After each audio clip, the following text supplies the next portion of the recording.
Hi guys, and welcome back, or if you're new here, welcome. My name is Lauren. I am a certified international life coach, and I make YouTube videos about what it's like to live life after weight loss surgery. Um, I have no filter. I tell you everything, probably too much information, but this video is super special for me. It's a couple weeks early, but I couldn't wait. This is my 7-year surgiversary video. I officially had weight loss surgery 7 years ago, in just a couple weeks. I always forget to make these videos, so I'm doing it when I remembered. I had weight loss surgery in September of 2012. I had the vertical gastric sleeve.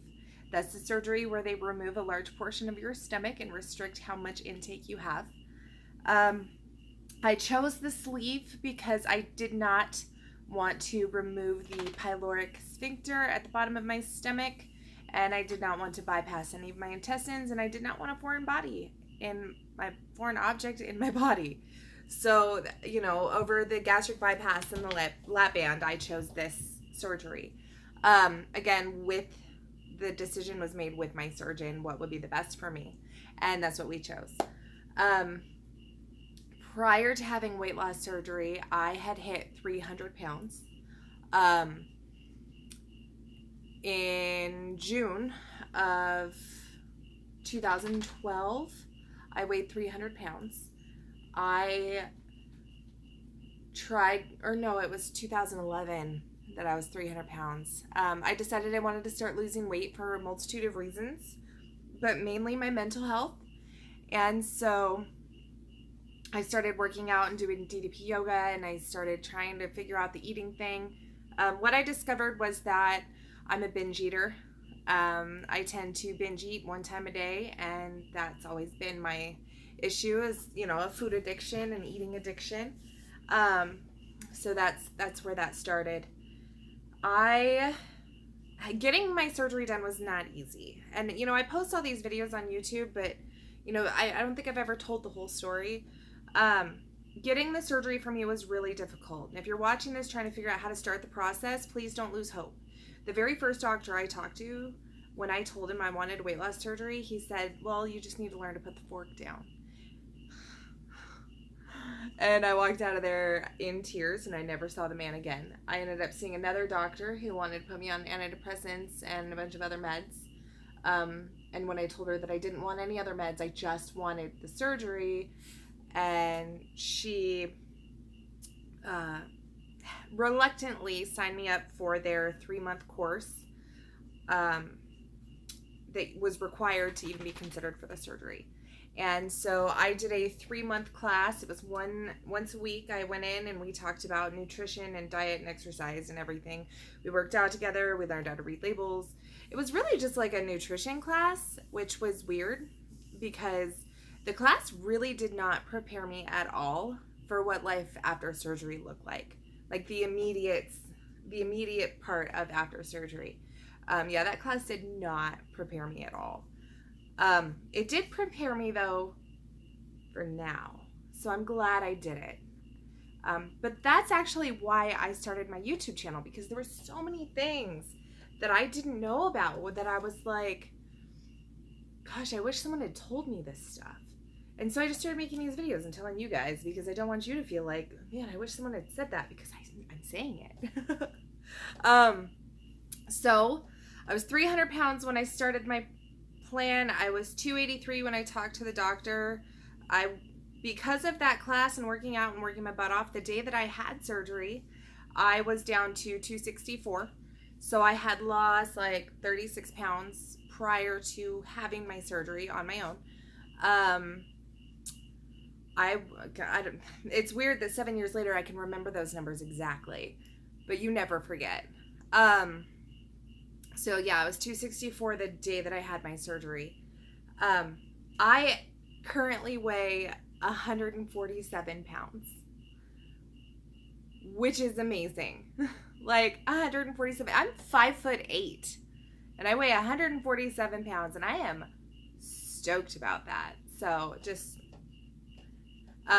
it has not always been easy. I did have some significant regain. I regained about 50 pounds back about 3 years ago. I regained about 50 pounds. Originally, when I had surgery, I started losing very quickly, and within a year, I had lost 140 pounds.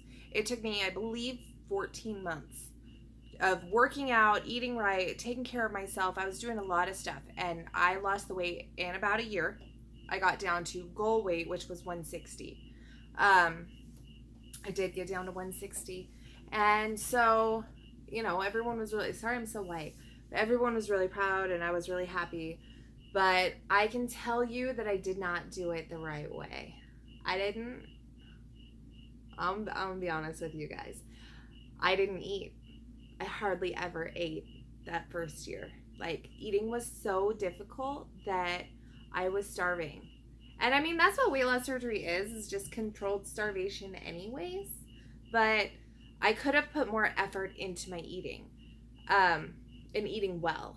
So 4 years ago, when I moved out of state and my sister died, I fell into a very deep depression and regained 50 pounds, or 40 pounds.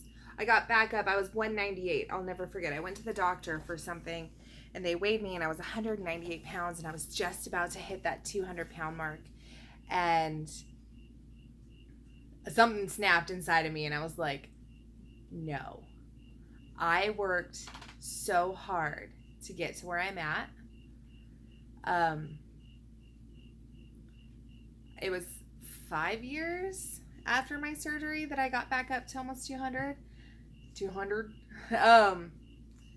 But I was like, no, absolutely not. I am not going to hit 200 pounds. So I really started focusing on my intake and what I was eating and what I was doing. And it worked. It did. It worked for me. I lost, not only did I lose the 40 pounds of regain, I lost another 10 pounds on top of it when I started making conscious decisions. And so it is possible to lose the regain, but you have to take it serious. It is not as easy as when you first have your surgery, but it is a lot easier than trying to lose it without the surgery. Losing regain, it's completely possible. It just takes a lot of effort. So like I said, I'm down to 147 pounds as of today. I just weighed myself. That's why I went downstairs into the other. I don't keep a scale in my bathroom. And that's something. I don't have a scale, guys. I quit the scale bullshit. And you will too, eventually. So I went from a size 24 pants to a size 4. I now wear a size 4. And my teenage daughter and I share clothes, which is super weird. I do have some lasting side effects from the surgery, some pretty major ones. I have GERD, the reflux issue, and I know that if you already have GERD, they recommend the bypass, and I would highly suggest that because the reflux is really bad and painful. It makes it difficult to eat a lot of things, and I do struggle with it. Like, it is a struggle. I have had my esophagus stretched open because of the scar tissue. That happened about a year ago, a little over a year ago. I had to have that done. I have a hiatal hernia. My stomach is, I think they said 3.5 to 4 centimeters into my diaphragm, like through my diaphragm. Because it's through my diaphragm and the surgery would be invasive, they've chosen not to repair it. So I do have some restrictions with my hernia. Again, strictly, all I can think of is the weight loss surgery is what caused it. I'm not telling you all the bad stuff, but there's more. I do get dumping syndrome, which is something that I was told wouldn't happen if I chose the sleeve, and they lied. Because dumping syndrome is the most evil thing that could happen to your body. It hurts worse for me than giving birth to a child unmedicated, which I've done. And I think dumping syndrome feels just as bad, if not worse, because you never know when it's going to end. And I have developed reactive hypoglycemia. So if I have too much carbohydrates, my blood sugar spikes and then drops, and I get sick. I get shaky, I get weak, I feel drunk, I feel like I'm gonna pass out, I get super hungry, super thirsty, and then I take a nap until I can wake up. I haven't found a way to cope with that reactive hypoglycemia other than just not eating pure carbohydrates. So pancakes are completely out of the question. And it was pancakes that I ate even when I made that discovery. And I know they make those Kodiak protein pancakes, but I think they're disgusting, so I don't even bother with pancakes anymore. So those are my side effects that I have. And I still take Prilosec daily, and I have to watch what I eat, and I try to avoid all carbonation, which is a big deal. Those things are a big deal to me. But other than that, I'm pretty healthy. Like, I'm super healthy, other than, all that stuff I just said. I am active. My breathing is better. I used to have asthma really, really bad. Now it's only kind of bad. Yeah. What are some other things? The hair loss. I did have some hair loss. It's grown back. I don't have bald patches like I had. But this part of my hair right here thinned out really, really bad. Obviously, I mess with my hair a lot. I wear extensions. I bleach it. I dye it red. I think my very first video I made, my hair was super red and I was wearing extensions. This is just my bleached hair now, which I love. I did have a little bit of hair loss, but it did stop. I did find out that I had an IUD. My Mirena stopped my hair from growing. So when I had that removed, my hair started regrowing. So I don't really have a good timeline on when the hair loss stops and regrowth starts, because with me, my Mirena really interfered with that. But I can tell you my hair is thicker and healthier now after I had that removed than even before my surgery. What else? Gosh, so much has happened over the past 7 years. I think one of the biggest things, though, that I want to share with people in this video, and I've talked about it a lot recently in my other videos, is that my reasoning for having weight loss surgery, I gave myself all these reasons why I did it, but realistically, I did it because I felt like I was going to be happier, and I am much happier. But what I didn't realize, it was going to cause a lot of really weird, unhappy things too. I was married when I had my surgery. I am no longer married. I definitely partially had the surgery in hopes to make my husband more attracted to me, and that didn't work. I had the surgery so that I could feel more confident, which I was, but that worked. I am more confident now, but there's a couple things since the surgery that I've struggled with. I have really, really low self-esteem and self-worth issues that I hide behind a smile. I don't take compliments well, and when people tell me I'm pretty, I still get angry, because when I was overweight, the only compliments I ever got were like, well, you have a really pretty face. I always got that. You had a really pretty face. And I'm like, thanks. The rest of me wasn't pretty. I get it. I was always offended by that. Now when people tell me nice things, I get super offended. And I'm working on that. I promise. I am working on it. But yeah, I don't take compliments well at all. I'm learning to just say thank you. But I'm bad at it. What else could I tell you about weight loss surgery? Oh, there's so many things I want to share in my 7-year video. It's, lucky number 7. This is going to be my year. I can tell you that dating after weight loss surgery is very difficult. Trying to explain to someone who is attracted to you, hey, if we ever get to the point where I'm taking my clothes off, you might be a little shocked that, I'm saggy. I'm like a melted wax figure. Speaking of which, I did have some skin removed.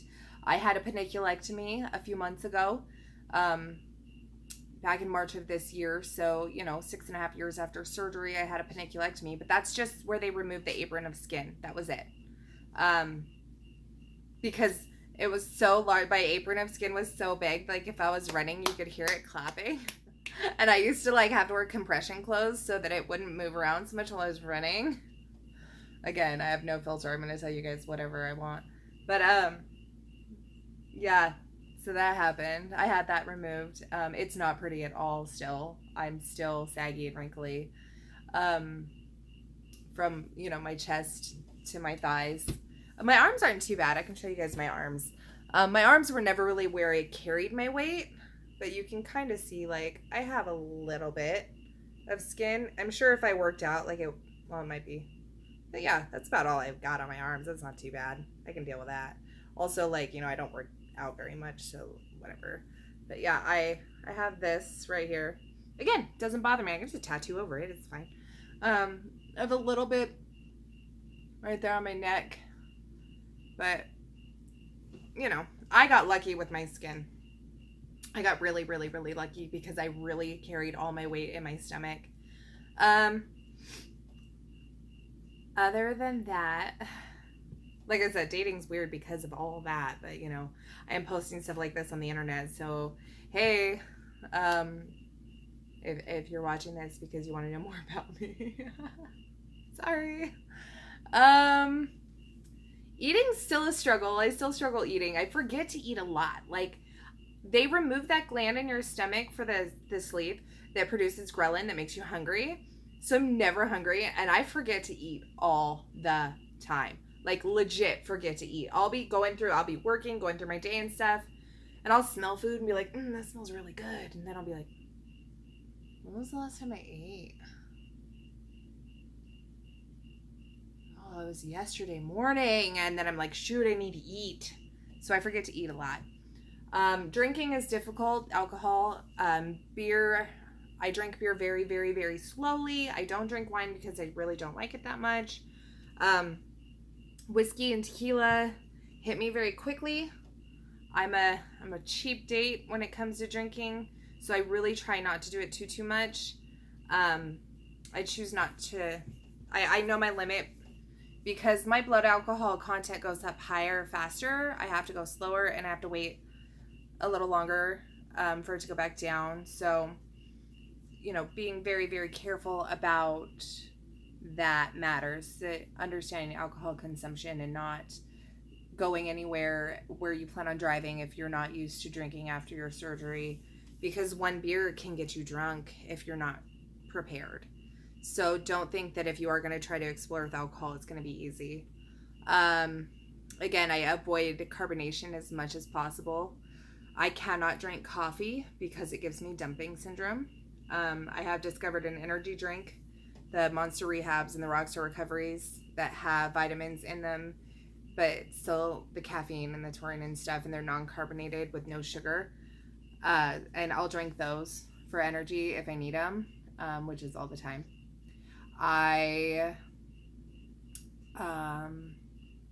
What else? Sugar is kind of a big deal. Ice cream gives me dumping syndrome really bad, so I avoid ice cream as much as possible. I actually this year decided, because I missed eating ice cream so much, and even sugar-free ice cream would give me dumping syndrome, which was weird. And I thought maybe it was the milk, and I tried the dairy-free. There's something about ice cream and my body that do not get along. So this year I decided I was going to start training my body to allow me to eat ice cream because I missed it. So I started once in a while going to McDonald's, getting an ice cream cone, and I'd eat it, and then I'd see how long it took, and it started, like, the dumping syndrome got less and less and less. This is so bad, but I trained my body to be able to eat some ice cream, which is pretty sweet after you've gone so many years without it. So I can eat ice cream now, which is fun. My tattoos did shrink, which is weird. I have one on my back that's all lopsided now, and it's kind of funny, but still worth it. Other than that, like, I have no regrets on my surgery. I don't consider myself healed from all the trauma of being 300 pounds. I still crave acceptance, and I still am insecure, and I really struggle with accepting compliments, and I have a hard time with dressing my body. Those things, they're better now than they were before. I really struggled with them before. Now it's a little easier to deal with, but this is a lifelong process, man. Like 7 years after surgery, I'm still like, dang. You know what? Let me go grab a picture. Hold on. Okay, guys, I'm gonna show you this picture. I just had to like dig for it. Out of respect for my ex-husband, I'm covering him in this picture because I've never shown his face on here. But this picture was taken when I was still about 180. I gained another 20 pounds after this. But look at this. This is me with my youngest daughter, Delilah, when she was a baby. Ah! So that's me. 9 years ago. 10 years ago. This is me 10 years ago. Why would I regret this at all? I'm pretty stoked. So, guys, this is why I did it. And 7 years later, I have no regrets. And guess what? That little baby girl, she doesn't remember this, Mommy. She was only 3. She was 2.5, 3 years old when I had surgery. I think she was 3.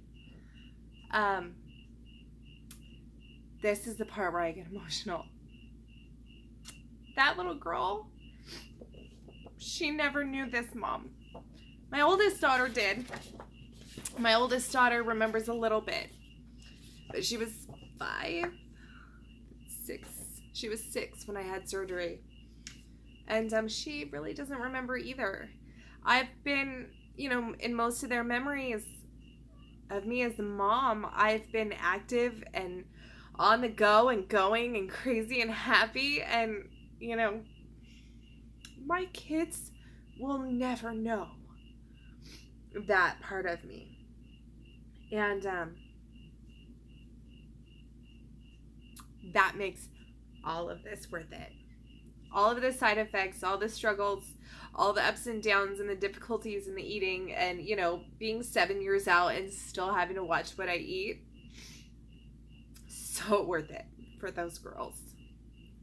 So if you have any questions, leave them below. Watch my videos. I still post, I took a hiatus for a little while after my sister died, but, I'm trying to post videos that matter and information that helps. So if you have any questions, let me know below in the comments. And thank you guys for those of you who have been following along this whole journey. It is amazing. It's amazing. And I would do it again over and over and over and over. So that's it for now. And thank you for watching my 7-year surgiversary video.